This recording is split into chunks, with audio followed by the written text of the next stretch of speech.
So obviously, and I wanted to flip over this. Dutch Mantell clearly, had his response to Dave Meltzer. So if you didn't get a chance to check it out, him and James, yes. Yeah. Him and James did a show this week. James is up in arms. I love how fiery that kid gets for Dutch. I like it because James genuinely reflects how a lot of us feel about the way that Dave Meltzer was, kind of shit-talking Dutch Mantell, especially at this point.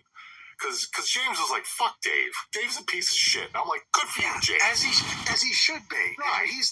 And by the way, this dude he's not like you and I, where we're just like, that person's a piece of shit. Fuck them. He's not that kind of dude. Right. He's probably closer to like the Jason side of somebody who calm. Yes. Yeah, calm. Collected. Right. Definitely sardonic. Like they got that going for them. Very professional. Like he's very professional. And I think that's the fun dichotomy between James and Dutch Mantell. Is Dutch Mantell's rugged, road-tested wrestler from the fucking early heydays. Like he's seen some shit. And then James is a little bit more professional, a little relaxed, tries to keep things usually on a pretty PC level. He doesn't usually go out of the box too much. But for this whole Dave thing, fuck Dave. Dave's a piece of shit. And I'm like, I love this side of it. I love this side of it. He deserves that. Yeah. I mean, come on. And the funny thing to me is we are seeing that all play out, right? There's a handful of people that have commented on this, just random different podcasters and shit. But it's interesting to me that has Dave responded to any of this? No, Ryan not yet. Responded to any of this? Not yet. Let me read this off. There's a couple of things I want to read off. First was I'll just do the summary of what Dutch said. Dutch responded to the comments on his podcast, quote, I try not to give anything Dave Meltzer writes any believability or credence, but that kind of pissed me off. I think this actually speaks more to Tony Khan's humanity than it says anything about me. Yes, I've been critical of him, but isn't that my job? Like to come here and talk about the business? I've said that he needs more story. He doesn't just need to put matches together for 15 minutes for no apparent reason other than they're going to have a good match. I've seen acrobatics. I've seen gymnastics. I've seen the greatest moves in the world everybody has if you watch enough wrestling on TV. But tell me a story. I'm doing my job here, but he's saying I blasted him. You can knock me, Dave.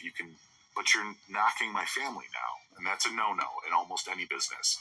I almost died. My wife almost died. Yet you, to make a point that you don't like me, you got to come out and you got to blast me for that. So yes, I did not say not flattering things about Tony Khan, but Meltzer, you've done a lot worse because you've had your thing going a lot longer than I have. I was just basically doing my job, and he pisses me off. I can't quite get my thoughts together. I'm still recovering from what he said. I would like to walk up on him. I can't now because I'm too old now, but I'd like to walk up on Meltzer and just slap the dog shit out of him. Some things deserve a good hard slapping. Not a punch, but a good hard slapping. No, punching's fine too. Dude, there is this point, right, where, I'm not a fucking dude that's like, I'll kick your fucking ass, I'm gonna beat some ass, but there are some people where you just do shit or behave in a certain way. Yeah. And you're like, someone probably needs to beat the shit out of them. And by the way, once again, not in hey, I'm fucking puffing my chest out here being a tough guy, but in quite literally, man, this person has really never, ever thought for a second that anything bad could happen to them. Right. For any of their behavior, for any of the shit that they said, anything they do. And by the way, I'm sure Meltzer does that and, feels this way and behaves this way because the guy's probably he doesn't leave his house. He's a weirdo. He's a reckless, like a recluse, if you will. What the fuck does anybody outside of your wrestling show or an AEW event, which is basically him just going to hang out with his boyfriend, how many times a year does anybody say, Dave Meltzer was at this event? 0? Does he because I'm saying that in the same way, though, if somebody was to say, well, do you go to these shows and blah, blah, blah, blah, blah. I don't go around saying I'm the #1 wrestling journalist in the world and that I should be on television and interviewed and on movies and documentaries and TV shows. This fucking guy does. Right. And he didn't leave the house and go anywhere. You don't fucking see him anywhere. Now, does that have to do with the fact that, I guess, the defense of that is it because he's a fucking weirdo that doesn't want to go anywhere, or is he just not invited anywhere? Probably not invited anywhere. But, Mish, I'm saying, you don't have to give money to say you're sorry, but you could at least just say you be like, hey, listen, I fucking screwed the pooch on this one. I just, that came off really poorly. It was in bad taste. I really shouldn't do that. My apologies to Dutch Mantell and his family.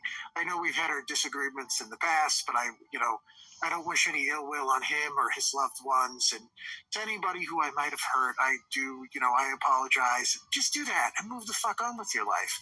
Yeah. But the fact that that guy is incapable of doing that as a man in his 60s, you know what? Ready for this? I'll be the level of piece of shit he is real quick. I feel bad for the people in his family. Because imagine you got a 60-something-year-old, imagine having a dad. Imagine having a 60-something-year-old dad and he can't admit that he's completely fucking wrong. Right. And he's been a complete shithead. Because I'll tell you right now, you could say, well, maybe he's different with other people. Probably not. Probably not. Because I'll tell you, I think in some respects, it's probably easier to apologize to a complete fucking stranger or someone you barely know sometimes than your loved ones. For some people, that's a tough thing to do. Because then they have to realize that they actually did hurt somebody they care about. Do you know what I'm saying? Yeah. So for him to look and go, so he doesn't have it in him to apologize even bullshit the internet. He doesn't have it in him to even just fake apologize to the internet and Dutch Mantell, a guy who he will never see again for the rest of his life. Right. So I can only imagine how he treats other people. I'll fill in those blanks. And if Dave Meltzer says, I'm going to slap you across the fucking face, I'd say, go ahead, feel free. On the subject of charities, real quick to get past this. Lufisto, AEW again? We're talking about charities again? Lufisto is still dealing with her lipedema before her arms get out of control. She needs the surgery as soon as possible. So if you have a chance to donate to Lufisto's GoFundMe. Also, if you're interested in purchasing any kind of merch or whatever, you can send offers at lufisto@hotmail.com. So that's still up in the air. We'll put the link attached to the episode when it goes up. But Lufisto still needs help. Lufisto's another one that's dealing with it. A cornerstone, a veteran female wrestler, a cornerstone of women's wrestling for easily 20 years plus. And these stories always do. It's like one of those sweet and sour situations where you see the thing and they go, the kid raised money for another kid in his class because he needed a wheelchair or something. And people are like, that's such a beautiful story. And you're like, is it, or is it, glass half empty, fucking so sad that we can't just say, hey, Timmy, here's a fucking wheelchair on us. Right. But we got to go out and be like, I'm selling lemonade so my kid, so a kid that I'm friends with can get chemotherapy. And we're like, that's heartwarming. You're like, no, that's sickening. That's sickening and deeply sad and horrible and awful. Yeah. Oh, but by the way, I should bring this up too. I noticed only a handful of this, and I'm going to do a little finger wag here, but to the people in the comment section on the Dutch Mantell video, the ones that were saying, well, Dutch, he was an alcoholic. Oh, Jesus Christ. You saw that, of course, right? Yeah. But he had a drinking problem, man, so I don't fuck that fucking guy. I saw that, and I'm like, do you even have a family tree if you speak like that? Everybody you know is perfect. You don't know nobody that beat themselves up real bad. You don't. It's know a weird thing to sit there and qualify the reasons you won't help someone. Like that's the biggest problem. That's the thing that I don't understand is I would help him, but he's an alcoholic. Therefore, I won't give him $1. Yeah, just say you're a cheap fucking asshole. Or just not say anything. How about that one? That also, what's free? Nothing. Nothing is free. Too, But to go out of your way and go, I won't help him because he drinks and he smokes cigars on his podcast. I don't like smokers. And I'm just like, what? Jesus Christ. And you said it to me too, and I remembered obviously it's a part of his character. You're like, yeah, he's a vet. He's talked about having really bad PTSD and shit. And I'm like, yeah, who amongst us doesn't have a friend, an aunt, an uncle, grandma, or not, well, not maybe not grandma, grandpa, whoever that went off to war Yeah.